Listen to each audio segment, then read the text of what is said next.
At the start of the movie, we're shown that two girls, Hunter and Becky, are stuck on a massive 2,000-meter high tower. They try calling for help, but due to the high altitude, their phones have no reception. The worst thing is that the tower lies in the middle of a desert, so being spotted by someone is impossible.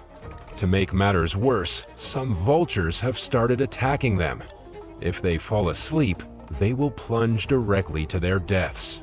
The story then goes into a flashback, where Becky, her partner Dan, and her best friend Hunter are rock climbing. The three of them appear to be having a good time when Dan comes across a small hole. He puts his hand inside the hole to get a grip, but suddenly a bird emerges, causing him to fall and become entangled in the rope. Dan tries his best to swing to the rock, but to no avail. Becky and Hunter also try to help him, but the rope snaps and Dan falls to his death. The scene then shifts to 51 weeks later, and Becky is still haunted by the incident. She appears depressed and has been drinking excessively. Becky's father, James, is concerned about her and tries to persuade her to move on with her life, but she doesn't listen to him. One night, she considers taking her own life by consuming an excessive amount of medicine. As she's about to do it, she receives a phone call from Hunter after a long time. The next day, Hunter visits Becky and mentions her plan to climb the B67 TV tower. She also invites Becky to join her, mentioning that they can resurrect the adventure that they've been missing for a long time. Becky, who has been in pain, shows no interest in doing it. However, the next morning when she reminisces about her time with Dan, she changes her mind and decides to climb it for him. Soon after, they both make their way to the tower. On their way, Becky notices some old photos of Hunter on her phone. As she scrolls through the photos, she notices one with a man's hand on Hunter. Becky inquires about the man, but Hunter doesn't reveal any information. Just then, Becky receives a phone call from her father, but she doesn't answer it. After a long drive, they stop at a motel to spend the night. While having their dinner, Becky learns that Hunter is now a vlogger and that she earns sufficient money to travel to new places. Meanwhile, they notice the TV tower, which appears to be the fourth tallest structure in the United States. The next morning, Becky and Hunter get into their car to continue their journey. Hunter begins driving and filming her vlogs, telling viewers about the 2,000-foot-tall tower. While concentrating on the vlog, they nearly collide with a truck. After a while, they arrive at the tower area, but the gate is closed with a danger sign. Regardless, they decide to abandon their car and begin walking through the deserted land. On their way, they notice vultures eating animal flesh, which Hunter documents in her vlog. She also uploads the animal's photo on social media, where it quickly gains numerous likes. A few moments later, they arrive at the tower, and Hunter resumes her vlogging. On the other hand, Becky becomes terrified of climbing as she's reminded of her past. She considers giving up, but Hunter persuades her to face her fears. Hunter then connects her rope to Becky's and begins climbing through the ladder inside the tower. The entire tower appears to be rusted, the ladder appears shaky, and the nut bolts are loose. While Becky is climbing, one of the metal rods of the ladder breaks, causing her to be terrified. Despite this, she gathers her courage and continues her ascent. Eventually, they reach the halfway point and notice that the city looks like a toy town. They take a brief break, drink some water, and then resume their ascent. After some time, they complete climbing 1,800 feet, and now only have to climb the remaining 200 feet from the ladder outside the tower. Becky is terrified by the wind, height, and rusted condition of the tower.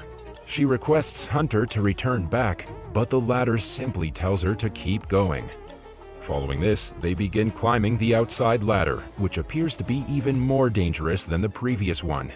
Soon after, they notice discs on their way and have to make their way from the side of the ladder. Hunter easily overcomes the obstacle and assists Becky in passing it. The wind grows stronger as they climb up, making Becky even more terrified. When Hunter notices this, she scares her even more by shaking the ladder. This causes the nut bolts to loosen and one of them falls out. Fortunately, it has no effect on the ladders and the two of them continue to climb. Before reaching the top, another nut bolt falls off the ladder. Finally, they reach the peak and begin taking photographs and videos. Still, Hunter is not content, so she grabs her drone to get better shots. Soon after, she hands over the control of the drone to Becky and hangs herself from the ledge in order to gain popularity. She then climbs back up and instructs Becky to do the same. When the latter hears this, she is taken aback and refuses to do it. However, Hunter persuades her, claiming that it's the only way for her to overcome her fear. Becky then takes Hunter's hand in hers and slowly hangs herself from the tower's ledge. At the same time, Hunter takes some selfies and pulls Becky up before the hands slip. After this, Becky blows away Dan's ashes and waves a final goodbye to him, creating an emotional moment for both of them. Now they decide to return, so they attach their harnesses and Becky goes first. But as soon as she climbs down, the ladder breaks, causing her to fall. Fortunately, Hunter grabs the rope and manages to pull Becky up. After the near-death experience, they both laugh like maniacs. However, their laughter quickly fades away when they notice that the ladders are no longer there. They check their phone, but it has no signal. They also notice that their bag, containing water and supplies, has fallen on the disc. In the tower, they discover binoculars and a flare gun, but they are useless. As a result, Becky panics, but Hunter calms her down by saying that the sound of the ladder falling must have been heard by someone. She also persuades Becky to wait until someone comes to their aid. As soon as the two are brainstorming ideas to escape the situation, Hunter notices a large cut on Becky's leg from the previous fall, so she immediately ties her shirt around the wound. After some time has passed, Becky begins interviewing Hunter, asking her why she began vlogging. Hunter responds that she started it because of Dan, creating a suspicion in Becky's mind. A few hours later, Hunter checks her phone and recalls posting the animal's picture earlier. She believes there's a signal at a certain height. She gets an idea, so she prepares a help post, ties her phone with the rope, and sends it as far down as she can, hoping that it will receive the signal and her post will be uploaded. However, their attempt fails. Despite this, they're confident that there's a signal at the base and decide to throw the phone down so that the help post can be uploaded. Hunter then puts her phone into her shoe and pads it up with her socks and push-up bra. After this, they throw the shoe and wait. Just then, Becky notices a 143 tattoo on Hunter's feet. It's revealed that Dan used the code 143 to express his love. A short time later, Hunter notices a man and a dog at the base of the tower. Seeing this, they scream for help, but their cries are not heard. We see that Hunter's phone has been destroyed, indicating that their plan has failed. As the man prepares to leave, Becky throws both of their shoes in an attempt to catch the man's attention, but in vain. She then decides to use the flare gun, but Hunter stops her because the man won't notice the flare during the day.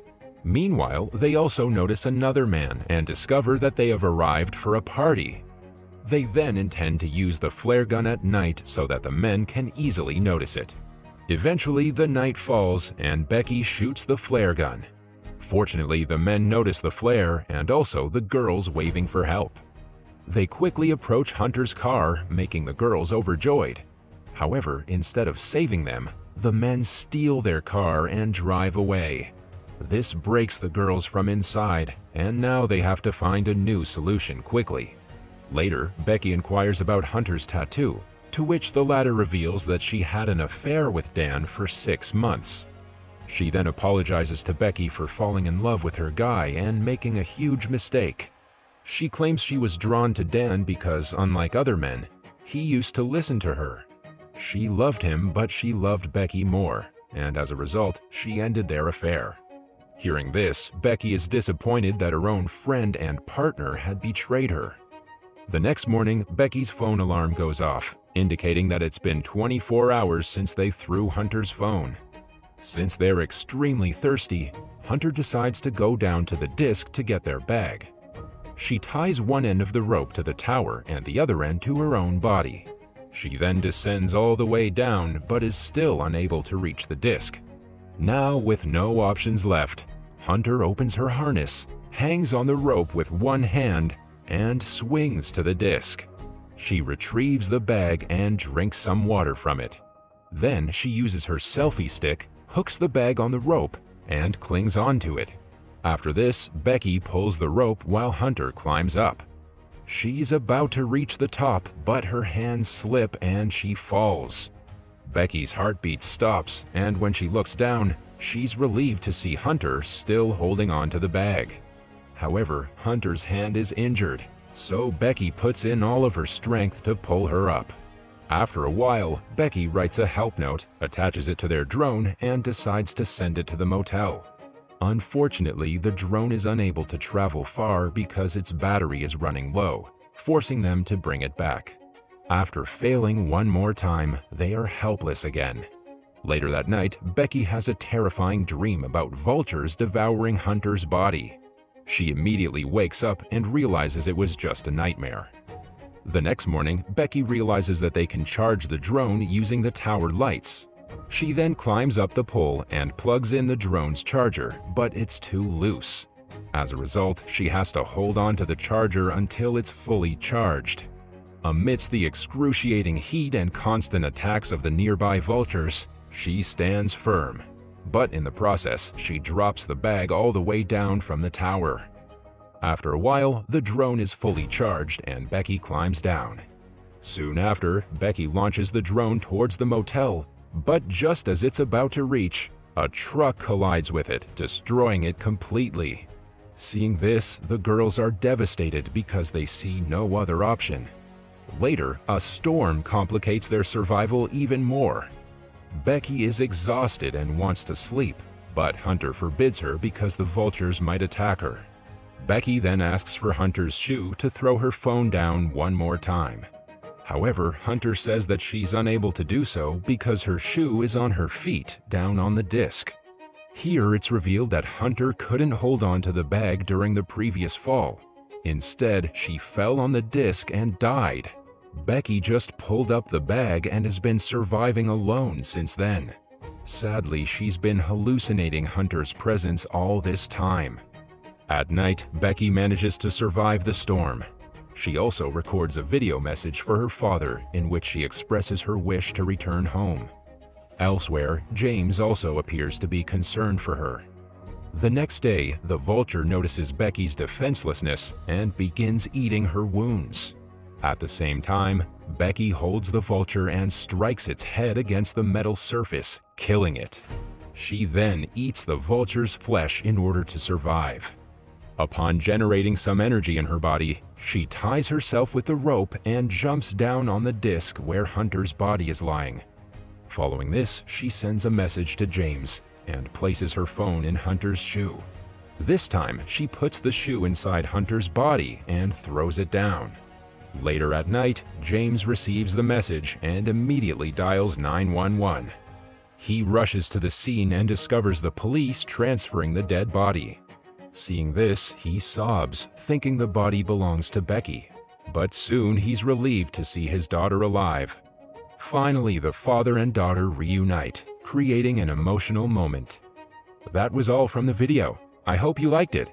Subscribe for more content like this, and hit the like button to help us out. Also, leave a comment if you want us to recap your favorite movie. Until next time, take care.